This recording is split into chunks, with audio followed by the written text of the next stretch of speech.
Now you bring up the high gas prices. We're probably going to see $5 a gallon in the near future. We already have it in some places. Right. Catalina Island off of $7, California, $8. $7. What do you think of President Obama's recent proposal of a $52 million investigatory? It's a joke. I mean, all you have to know about President Obama is every single thing that he does is filtered through a grid called his reelection. Everything he does. It has nothing to do with priorities of the country. It has nothing to do with turning around the economy. He's obviously proved he knows zilch about the economy and what to do in the business world. He didn't have any background when he came in, and he's proved it over and over in spades. And so now here he is with this situation, and he's beside himself. He doesn't know what to do. What do you think of his proposal for his version of the Keystone XL pipeline? Well, you'd asked about his proposal. His proposal for $52 million is to deal with the, quote, speculators. Every time liberals see gas prices go up, they always take their finger and they point it at the speculators. The speculators are the problem. The problem is that the liberals continue to lock up the energy resources that we have in the United States.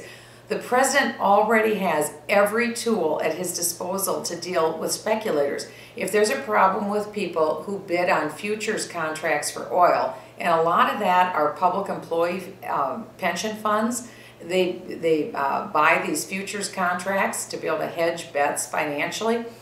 If there's a problem with that, you go to the Federal Trade Commission or the Securities and Exchange Commission. He already has the tools and he knows it.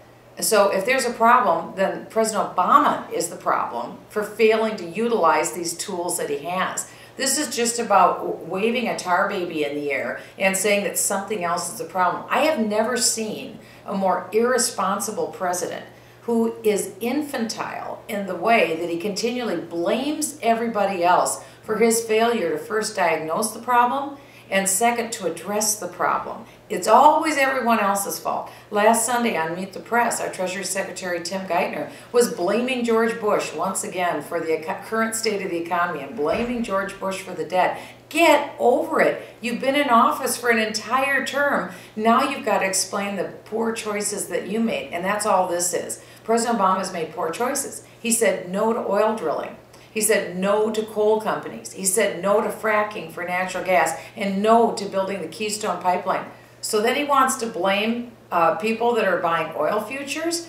It's anybody but Obama for Obama. And that's why we have to call him out. The president is a complete and utter fraud and a hypocrite on this issue, with all due respect to the president.